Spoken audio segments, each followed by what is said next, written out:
রব্বুল আলামিনকে বলবেন যে আল্লাহ أشهد أن لا إله إلا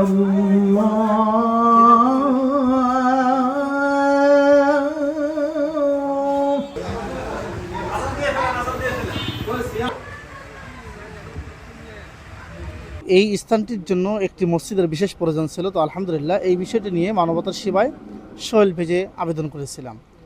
তো এই আবেদনটি করার পরেই আমাদেরকে এই এই স্থানটিতে মসজিদ করার জন্য অর্থ সহযোগিতা করেছেন হচ্ছে মানবতার সেবায় সোহেল ভাই।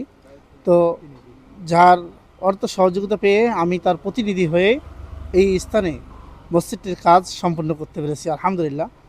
তো আমি সকলকে উদারতা আহ্বান জানাবো যে আপনারা অনেকেই জানেন যে আমাদের কুড়িগ্রামটি হচ্ছে একটি দরিদ্র অঞ্চল, যে স্থানে অনেক মসজিদ এবং মাদ্রাসার অনেক সমস্যা রয়েছে। তো আপনাদের সার্বিক সহযোগিতা পাইলে হয়তো আমরা সেই স্থানগুলোতে মসজিদ এবং মাদ্রাসার কাজগুলো সম্পন্ন করতে পারবো। আমার দাদার জায়গা, তো আমি এই মসজিদের জন্য সর্বপ্রথম আমি আমার চাচাদেরকে বলি, চাচারা সবাই রাজি হয়, কিন্তু আমাদের অর্থের জন্য আমরা এই মসজিদটা করতে পারতেছিলাম না। তো এই মসজিদটা অনেক গভীর ছিল। তো আলহামদুলিল্লাহ আল্লাহ তাআলার পক্ষ থেকে সোহেল ভাইকে আল্লাহ তাআলা এখানে পাঠিয়ে দিয়েছেন।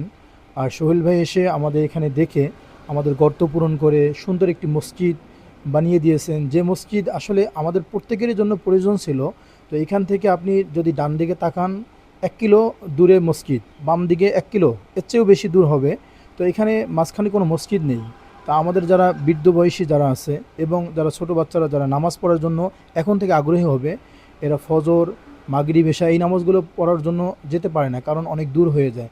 তো এই জন্য এই মসজিদটা এখানে অনেক প্রয়োজন ছিল। যাচ্ছেন বিভিন্ন প্রজেক্টে এবং সকলকে যেন জান্নাতের আসলে এখানে মসজিদটা হওয়ায় আমরা অনেক উপকৃত, যে এখানে আমরা মসজিদে নামাজ পড়ার জন্য এখান থেকে ডানের দিকে আমাদের প্রায় 1.5 কিলোমিটার, বামের দিকেও প্রায় এরকম 1 কিলোমিটার আমাদের যাইতে হইতো।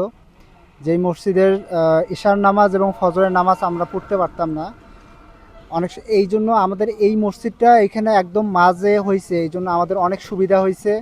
এখন আলহামদুলিল্লাহ সোহেল ভাইয়ের মাধ্যমে যে মসজিদটা বাস্তবায়ন হয়েছে, এটা আমরা অনেক খুশি এবং আনন্দিত। সোহেল ভাই পরিশ্রম করেছে, মেধা এবং অর্থ তো মসজিদ ছিল না আমাদের এলাকায়, অত মসজিদের দূরান্তর, কিন্তু এখন রাস্তার পাশে বা আমাদের নিকটবর্তী মসজিদটা হওয়ায় আমার এলাকাবাসীর জন্য খুব সুবিধা হচ্ছে আর কি। এবং পাশে রাস্তা, মানুষ যাতায়াত করতে, নামাজ পড়তে পারবে এবং সোহেল ভাইয়ের জন্য দোয়া করতে পারবে, বা আমরাও সবাই সোহেল ভাইয়ের জন্য এই প্রতিদানের জন্য দোয়া করব। এখন কাছে মসজিদে নামাজ পড়া অনেক সুবিধা হয়েছে।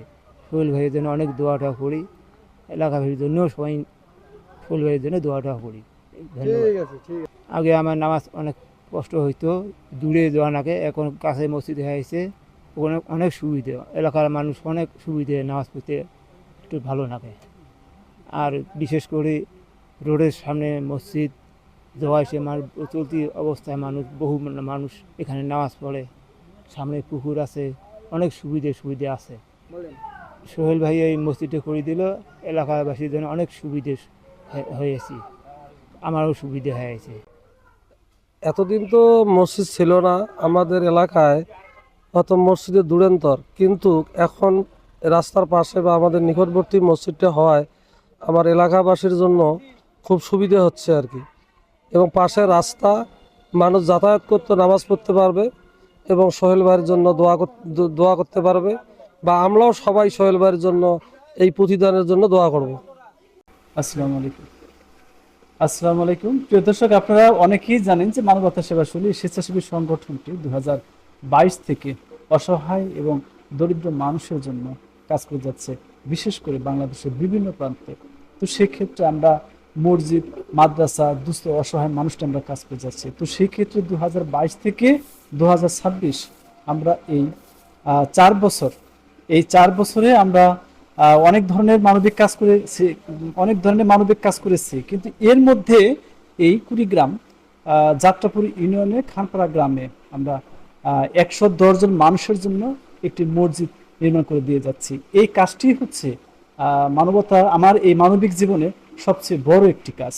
তো সেক্ষেত্রে আমি অনেক কৃতজ্ঞতা স্বীকার করি, বিশেষ করে প্রবাসী ভাই বোনদের প্রতি, তাদের 2,66,000 607 টাকা অর্থ সহযোগিতায় আমরা এই মসজিদটি স্থাপন করে, বিশেষ করে খানপাড়া মুসল্লিদের হাতে আজকে আমরা 14 আগস্ট রোজ শুক্রবার আজকে আমরা তাদেরকে বুঝে দিচ্ছি। তো সেক্ষেত্রে আমাদের জন্য দোয়া করবেন, আর খানপাড়া সকল মুসল্লিদের জন্য সকলে দোয়া করবেন। ধন্যবাদ।